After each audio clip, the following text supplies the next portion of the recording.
Here's a myth that keeps a lot of smart people broke, stuck, or invisible. Networking is just being friendly and hoping the right people notice you. No, that's not true. Real networking is a trained skill, and at that top level, it's not even public. Today, we're pulling back the curtain on how access actually works. Local networks, social networks, family networks, and the elite rooms where deals get done when nobody's posting about it. Welcome back to Is Anything Real, the reality first leadership show where we test advice, publish the receipts, and ship what works actually under pressure. I'm Adam W. Barney, transition leadership coach, author, and host of this show. And today's guest is George Dubec, the ultimate networker, who has spent decades studying what most people only guess at, how connection, reputation, and access actually work. And George has a framework for networking that I love because it's clean. Business, social, and family. And within business networking, he makes a distinction most people never even consider: local versus elite. Welcome, George. Welcome to the show. Hey, it's great to be here, Adam. We're, I guess, going to provide some really good advice, tips, and strategies for people that will help them in their business and personal life. You nail on the head here. And before we start, you shared with me on your qualifier call that you're turning 80 this year. So if this episode sounds a little too real, we can just have our listeners blame wisdom, let's say. Well, I put it this way. I'm not so sure about wisdom. I think it's experience. I have a lot of experiences. The old phrase also is too smart, too late. You do learn a lot, but the problem is you keep on making mistakes. You never really get to the pinnacle of perfection. So we're always still learning, striving, making mistakes, adjusting. So I just have a lot of experience. How's that? I love it. I love it. Well, let's start with that myth. George, what do most people get wrong about networking? Well, I think you hit it on the head with the intro. The fact is that people think it's just a matter of showing up, going out, being there, which is important. You have to be there. You have to be active. You have to be proactive and go to events and go to networking. But in order to be effective, it's a skill, and you have to be trained or train yourself or have somebody train you in all the different techniques and strategies in order to do that. It's just like being an expert salesman. Yep. Very few people are natural salesmen. So you read Zig Ziglar and Brian Tracy and whoever the latest flavor is in sales training. Yep. You go to courses and classes, and then you have mentors at your office. The top salesmen train you how they do it. So you go through that whole process, but just think about networking. Who teaches you networking? Who do you go to? Yeah. What books are there's not even that many books out there, and there's no courses or classes in general about networking. Right. Well, and networking, I totally agree. It's trained behavior that compounds, and the people who win it aren't the ones who know the most people. They're the ones who become the connector that other people trust. Say more about that. What does trained actually mean in the networking context, and how do people build that? Well, one of the things that I did, Adam, is I've written 6 books on these different aspects of networking. And in my major book called Ultimate Networking, I have actually a survey or questionnaire. So what I suggest people do is get my book and take my questionnaire, and it will rate you at the present time at your level of networking and what skill level you have. So you got to have a foundation. You got to have a baseline of what are you doing right, what are you doing wrong, and what should you be doing. So if you take my questionnaire, it has a series of questions that'll rate you. And then what you do is you say, okay, these areas I'm very weak, and these areas I'm strong. So I need to upgrade here. I need to do this. I need to be better. And I'll tell you kind of an interesting story. When I wrote the book, Adam, I thought as I'm writing the book after all these years that I'm like probably a 9 or a 10 as a networker, right? So after I took my own test, I rated myself as a 6. The problem is that we think we're better than we are, right? Everybody does. Right. So I Right. actually had to sit down and look at what I was doing. And I had the right ideas, but I didn't always do the things that should be done. We get lazy, we procrastinate, we wind up going and eating shrimp and drinking at the bar and talking to our friends. You know, that we fall into the traps. But what I teach people how to do is when you're going networking, business networking, you're going to work. You're not going, unless your objective is to just meet members of the opposite sex. Like they say a lot of networking events are meat markets where you're just hooking up. Yep. But I mean, if that's your objective, just to go out and chat and have fun with your friends and have some free drinks, that's not a problem. I'm not saying that's bad. What I'm saying is if you want to get business, you have to go in as a trained, effective networker, and you have to start using your strategies in order to get business and create relationships. So there's two different ways to go networking. One is socialize and have fun, which is not bad. The other one is I'm going there to do deals, make connections, and meet the right people. Yep. Well, and I actually want the listeners to catch something else that you mentioned to me, because, you know, I think you and I both see that there are three different games in terms of networking, right? Business networking is about opportunity and exchange. Social networking is about community and identity. And then there's that piece of family networking that's about support and, I guess, continuity, right? And if you confuse them, you get weird outcomes, like doing business pitches at a barbecue or expecting family to say, understand your business pressure. But let's go kind of one level deeper here. You also said something that most people don't even admit exists within business networking. There's the local tier, and then there's the elite tier. Define the difference and what makes the elite tier elite. Well, most people, there's maybe three tiers. There's kind of the local social business network where you know everybody, you're friendly, so it's easy to go out and talk and casual. Then you have the mid-level, which is where you're meeting new people, connecting. But here's the key: when you get to the mid-level, and then even more important, the upper levels, is what events are you going to? Are the right people going to be at the event? Don't just go to an event. Find out who's going to be there, what kind of people, and do they fit your are they kind of the kind of people you want to be in your arena? Are they your target market? Are they the people that can help you? So, and the problem with that also is the higher the level, the more expensive it gets to network. I mean, there's an organization down here in South Florida. It's $100,000 a year to be a member. Now that's very, very high level networking. So there's a cost involved too. It's not just something you can casually decide to be with the elite. Well, and you know, George, I want to be crystal clear here. We're obviously not glamorizing wealth, but describing how the system works. And I think here's the part people don't want to hear in this modern day and age. A lot of deals don't happen on the internet, right? They happen in rooms that you'd never actually see. And you gave a behind the scenes example that stuck with me, you know, private dinners, cards, cigars, conversations where somebody says, I need X, and someone else says done. So George, in your experience, what is the actual currency in those rooms? Because it's obviously not just money. Well, first of all, you got to get into that or get up to that level somehow. Either you got to be rich, wealthy, be a successful businessman, so that you can scratch each other's back. That's part of the whole deal. So if you're not at that level, how do you get there? What you have to do is figure out what are things that you can do to help those people. If you're not at that level yet, what can you do to help them? Maybe you can give them, help them bring the right employees to their business. Maybe you can suggest resources that would help their business. Anything that you can do to help them will get you accepted into these higher levels. You can't just show up and just chat and talk and think that they're going to like you because you're a cool guy.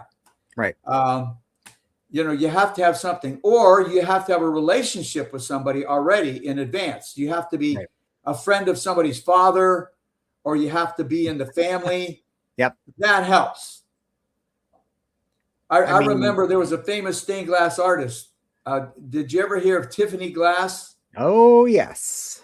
Okay, well, Louis Tiffany was a stained glass artist, but his dad was a wealthy New York businessman that introduced him to all of his elite friends, and all of his elite friends bought Louis Tiffany stained glass. Mm-hmm. Okay, well, most Mm-hmm. stained glass artists don't have a rich father to introduce them to their rich friends.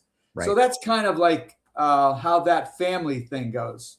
Right. Right. Um, Right. Right. Right. but anyway, like I said, if you don't have the family connections, if you're not a wealthy, rich, successful businessman yourself, you got to figure out ways to help people at that level. And then Yep. you can get into their circle. Yeah, and I view that currency as trust plus usefulness in those rooms, right? And I think that's where people mess it up. They try to enter rooms like a fan or a taker or a salesperson, but how does someone get access to that tier if they're not rich, famous, or born into it? Well, like I get in free everywhere. I never pay to go to an event because I find out who is hosting the event. I get to know those people. Sometimes somebody that's running a very elite high end room is not an elite person themselves. They're Right, hosting an event. So right, you get to know them and see if they can introduce you to the right people. In right. fact, one of the suggestions I have, Adam, when people go to any networking event, if they're serious, is find out who the host is or who the promoter is, call them in advance, tell them who you are, introduce yourself if you don't know them already, Huh. and then ask them if they can help you when you get there, introduce you to the right people that you're looking for. Wow. So you kind of set things up in advance. You don't just show up cold at a room. Yep. Now, if Yep. you can't get a hold of the host or promoter in advance, when you get to the room, find out, go right up to them at that event, introduce yourself, and hopefully they can be a third party referral at the event while you're Yeah. there. I love that, and I'll add one piece from my side. It's building that asking muscle, of course, but one of the biggest constraints for people is shame. They won't ask, they won't follow up, they won't request that introduction, they won't just take a shot. And I tell people the asking muscle is like almost any other muscle in our body, it's trained. You don't train it by waiting for the perfect opportunity, you train it with reps. And George, what are your favorite reps for someone who wants to train networking without feeling gross before they might have that opportunity like you just mentioned? Well, one of the training tips, believe it or not, Adam, is to just ask for stuff all day long. Okay. In fact, there's a book out there called The Aladdin Factor, which is very unique book. It talks about learning how to ask for anything. You can ask your wife, you can ask your friends, your family. In fact, when I go to a store, any store, and I buy something, when I'm at the cash register, I always say, hey, is there anything here you can give me a coupon or a discount, or you can give me Yeah. something free? I Yep. always ask. I Yep. learned how to do it. I just automatically do it. And it's amazing what you'll get if you ask. And it Right. doesn't even matter what the store is, because it might be the clerk that'll Right. give you something. Right. Right. So Right. anyway, you're right. You have to learn and practice asking for things, and ask for stuff for free when you pay the bill at a mechanic shop. Say, hey, Yep. could you throw something in? Could you throw in Yep. a free rotation or oil Right. change? Right. I'm spending $500 here to fix my brakes. Can you give me a Right. free oil change? Right. I think the Jewish culture calls that kibitzing. And George, I know you have a 30,000 name long database here, which is an incredible asset. But I think it speaks to, another key point. People think networking is vibes, but by building that, you talk about networking like an operating system. It's about capturing, categorizing, follow up, connecting, and maintaining trust. And I love the line you shared with me. When someone asks you for a doctor, lawyer, landscaper, I know who to go to. and that is true, real value. But let's make it practical for our listeners. Well, I always tell people, no matter how young you are, even my grandkids who are in college, I tell them to start a database, start collecting names, addresses, phone numbers of all the people you meet, the kids at school, your teachers, Yep. Anybody, and start building that. I wish I would have done that way back when I was in college. No one ever told me. I never thought of it. But can you imagine if I had, let's say, 60 years of names in a database? If I would have done that for over 60 years, I'd probably have 100,000 people in there. Right. And then I'd have them categorized. And so then I can go and have my own directory of professionals, of people in all different aspects of life. That would be incredible. So I suggest to my grandkids, start now when you're in college to build your database. Wow. Yeah. And I mean, I'm thinking of this, George, and thinking about, one sort of system that people could use that listeners could run with this week. And I maybe would call it like the 7-day network upgrade, right? Make a simple list of 25 people, put them into 3 buckets, business, social, family, add a line to each name. What do they actually care about right now? It's not about what they sell, but what they care about. Identify 5 people you can help without asking for anything. Send 5 messages, keep it short, human specific, start a spreadsheet or a CRM, like you just mentioned. Keep it really simple though. And then just ask for one introduction, just one, to someone adjacent to your own goals.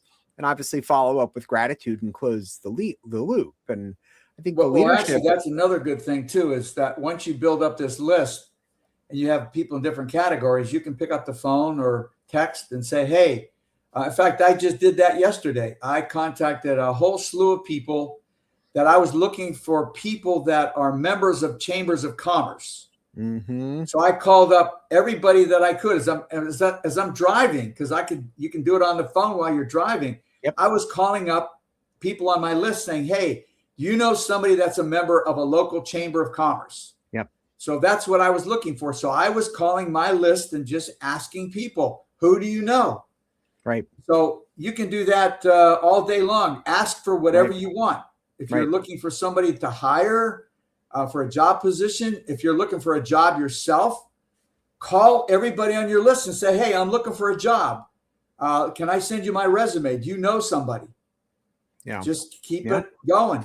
Yeah. I love that. And George, I'd also like to pull on one thread here that matters to me. Access isn't distributed equally. A lot of people never get invited to rooms, not because they're unworthy or unintelligent, but because they don't look like the room or didn't grow up with the rules. And as a white male, I've said for decades, I wish I could bottle up the confidence and access that comes with and hand it to people who don't start with it. So, George, I'll kind of ask in this way, what's a reality first way to make networking more equitable without pretending that the system is already fair? Well, the whole thing is all about also when part of the networking is when you are out networking, make sure that the people that you know or you meet there, that you connect them with people also. Mm-hmm. That's helpful. Mm-hmm. In other words, when I go to a networking event, as soon as I see somebody that I meet and there's somebody else in the room that I think could use their product or service, I say, hey, come on, I want you to meet my friend over here. I think they would really like your product or service. Right. So you can basically make things on an equal level by you introducing people. You're being a third-party introducer for other people in the room. Right. That's another way to do it. I actually love that. I was talking to my wife last night, George, and I was like, in the last month, I think I've had 5 people that I know say, hey, thanks for introducing me to Kate Finn, who's our tax accountant. And there was no formal referral program or anything in place there, but you're just like, oh, you've got these good people who you can work with. I mean, it's that personal network that's so important here. Yeah, it's great. Yeah, well, that's part of beyond just meeting and connecting and follow up is creating a relationship of kind. Now you Yep. can't do that with everybody. It's not going to work for everybody. It's almost like finding a date. You know, you Right. could talk to 10 girls and only one or two are going to connect. And that's the Yep. same way in business. You can talk to a lot of people. And in fact, the other thing that people do is they placate you when they meet you. They act like they really like you. They act like they're interested in your product and service. Yep. And then you call them up the next day. They don't call you back. You Yep. text them. They disappear. Yep. They ghost you. Yep. And you go, man, I thought that person really liked me. I Yep. thought they were really interested in me. So Yep. again, it's kind of a random thing. It's a numbers game. Right. You just have to meet enough people and make the right connections at the right time. That's beautiful. Yeah. All right, George. I think you know how we end here, but in the world of networking and building cohesive networks that can help us grow, is anything real here? Well, the reality is that you just have to be proactive. You have to do it. You can't sit at home. There are ways you can network by never leaving the house. You can use things like LinkedIn. Yep. There's a whole strategy of working LinkedIn to basically network. There are some strategies that you can be just in your house and do it, but it's still better to personally meet people, shake their hand, see them in person. Yep. I recommend that's much better. And also invite other people to go with you to events. Right. That's another way to connect and so forth. But listen, if anybody wants to get a hold of me, I have a website called theultimatenetworker.com. All right. That's theultimatenetworker.com. That's all one word. They can sign up to get on my email list. They can order my books. They can find out more about it. They can get private coaching. I'm available. I'm very selective. Only people that are serious, that I train people on networking skills. And, I'm available. I'm right. experienced. Okay. Well, and George, we'll of course link to that in the show notes below, along with that, self-assessment quiz you mentioned earlier. But I think what's real is this: networking isn't magic, it's training. And the people who win aren't the loudest, they're the most trusted in the room. So, for our listeners, if you got value from this today, send it to one person who keeps saying, I don't like networking, because what they usually actually mean, what it translates to, is I was never trained. And if you're in a leadership transition, promotion, burnout pressure, reinvention, and you want to rebuild your operating system without losing yourself, there's also a 20-minute foundational call with me linked in the show notes below. No pitch, no pressure, just clarity. But George, thank you for being here. Hey, by the way, Adam, I'm going to send you a PDF copy of my questionnaire, my book. And I want you to take the questionnaire, and then you got to let me know how you rate yourself. How's that? I will definitely do that, George. I'm going to challenge you. Yeah, I love a challenge. I appreciate that. Well, for our listeners, until next time, stay grounded, stay human, and keep questioning the noise. But thank you again, George.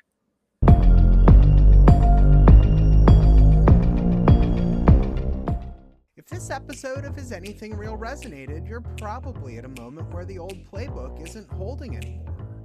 I work with transitioning founders and executives to install operating rhythms that hold under pressure. Not motivation, not hype. I've spent over 20 years inside high-pressure environments and worked with over 300 leaders through moments where clarity mattered more than speed. If you want clarity you can actually rely on, book a foundation call at adamwbarney.com. Clarity over chaos, always.